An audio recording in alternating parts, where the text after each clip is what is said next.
Երբ մենք ունենք տարաբնույթ վախեր, տագնապներ եւ փորձում ենք կիրառել դրանց ընդառաջ գնալու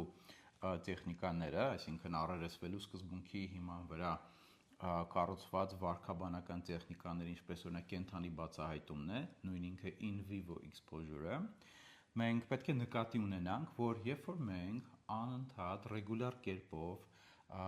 տեխնիկայի սկզբունքներին համապատասխան գնում ենք ընդառաջ, ասենք, կոնկրետ իրավիճակի, ենթադրենք, եթե մեզ մոտ սոցիալական տագնապայնություն է եւ մենք գնում ենք ընդառաջ մարդաշատ վայրերին, կամ մեզ մոտ ֆոբիկ ռեակցիաներ կան մետրոյի կամ վերելակի հետ կապված, ինչևէ, երբ որ մենք գնում ենք ընդառաջ, մենք տալիս ենք հնարավորություն, որպեսզի մեր ուղեղը ֆիքսի, որ այս իրավիճակը վտանգավոր չէ։ Բազմակի անգամ կրկնումների արդյունքում ուղեղը ձեռք է բերում նոր ինֆորմացիա հավելյալ եւ փոխում է միջև այդ եղած գնահատականները։ Այս մեխանիզմը նեյրոկենսաբանական տեսանկյունից բացահայտված է, ուսումնասիրված է, սա բացատրվում է հիպոկամպի աշխատանքով, հիպոկամպի եւ ամիգդալայի համագործակցությամբ եւ իհարկե գլխուղեղի կեղևի առաջճակատային հատվածի պրեֆրոնտալ կորտեքսի ակտիվությամբ։ Ինչևէ, երբ որ մենք դա անում ենք, մեր ուղեղը ֆիքսում է, որ հա իսկապես այս իրավիճակը, ասենք, եթե մարդաշատ վայրեր են, ինչ որ հավաքույթներ կամ վաճառքի կենտրոններ, մոլեր, մեր ուղեղը ֆիքսում է, սա անվտանգ է։ Բայց կա նաև երկրորդ կարևոր բաղադրիչը, որ միջավայրը անվտանգ է, իսկ ես ուժեղ եմ կամ ունեմ ռեսուրսներ դիմակայելու համար վտանգի։ Սա էլ արդեն այս փոփոխությունը տեղի անելուն շնորհիվ նրա, երբ մենք ընդառաջ գնալով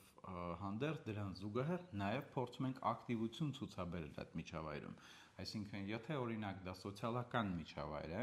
որից մենք խուսափում ենք, ռեգուլար կերպով դրան ընդառաջ գնալուց բացի, ցանկալի կլինի նաև հաղորդակցվել մարդկանց հետ, ակտիվ քայլեր ձեռնարկել հաղորդակցման համար, հարցեր տալ, խոսել, մասնակցել, ներգրավել քննարկումներին եւ այն ակտիվությանը, որը իրականացվում է այդ վայրում։ Սա էլ իր հերթին հնարավորություն կտա, որ ուղեղը նաև այս երկրորդ բաղադրիչն էլ փոփոխի, այսինքն, օքեյ, միջավայրը կարծես թե անվտանգ է, բազմակի անգամներ գնացինք, առերեսվեցինք, ոչինչ չեղավ, եւ ես էլ ուժեղ եմ, այսինքն ես ակտիվ եմ, ես կարողանում եմ ակտիվություն ցուցաբերել, հաղորդակցվել, սա նույնպես մեծապես կնպաստի խնդրի լուծմանը,